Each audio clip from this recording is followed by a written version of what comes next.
J'aimerais vous parler aujourd'hui d'un masque qui est présenté dans l'exposition Carnaval au musée de Normandie. Un masque, vous voyez, qui est très célèbre, ce masque qu'on retrouve notamment dans le Carnaval de Venise.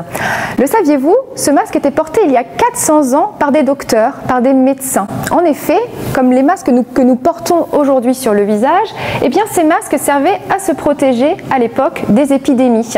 Et les médecins qui le portaient étaient appelés les médecins de la peste. En effet, vous voyez que ce masque, eh bien, il a une forme assez particulière.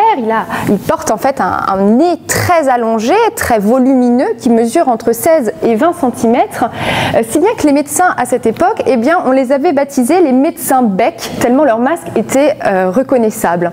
Ce bec, en fait, il servait à y camoufler des éponges, imbibées de vinaigre. On pouvait y mettre aussi des herbes aromatiques comme de l'ail, du romarin, du coup qu'on pouvait brûler préalablement pour exacerber des vertus purifiantes et désinfectantes. En fait, ce masque protégeait les médecins de la peste il y a 400 ans. Ce masque, il est toujours connu et on va le retrouver dans le carnaval de Venise notamment, au sein des nombreux bals masqués qui font toute la renommée de ce grand carnaval dans le monde. Et le médecin de la peste, eh bien, il a été popularisé par un genre de théâtre, par la Commedia dell'arte, qui est ce théâtre italien de rue né il y a 500 ans.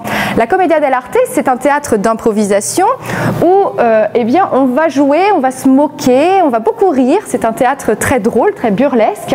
Et le médecin de la peste, aux allures un peu terrifiantes comme ça, eh bien, il va apparaître finalement comme un personnage assez drôle dont on va beaucoup se moquer. En effet, sous des aspects un peu vantards, un peu pédants, le médecin de la peste va finalement avoir des connaissances très limitées dans les sciences au sein de la Commedia dell'arte et il va beaucoup parler dans les scènes qu'il va jouer, un discours très complexe qui ne veut finalement rien dire et le fait de l'avoir dans le théâtre va vraiment populariser cette figure qu'on retrouve toujours dans le grand carnaval de Venise.